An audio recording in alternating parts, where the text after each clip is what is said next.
শিখে এমন ভাবে ইলম ছড়িয়েছেন, যে কোনো জায়গাতে দেখবেন ইনার ছাত্র কোনো না কোনো মাসনাদে আপনাকে পাওয়া যাবে। বলেন সুবহানাল্লাহ। এই জন্য বিরাদর ইসলাম, আজকের মাহফিল হচ্ছে ইলমি মাহফিল।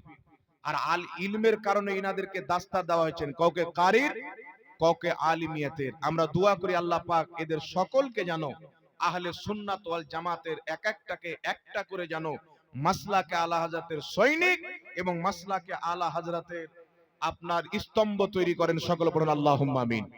আর একটু জোরে বলেন আল্লাহুম্মা আমিন।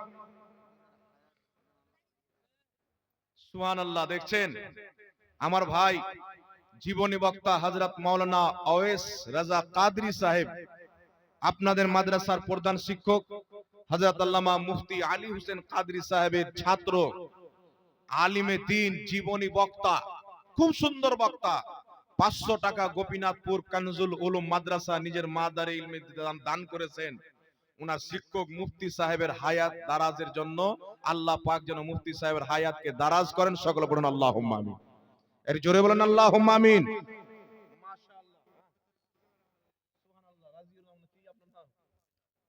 সুবহানাল্লাহ। হুজুরের আরেকজন ছাত্র আমার ভাই মাওলানা দিলওয়ার হোসেন নোমানী সাহেব কিবলা, উনিও 500 টাকা দান দিয়েছেন হুজুরের হায়াত দারাজের জন্য।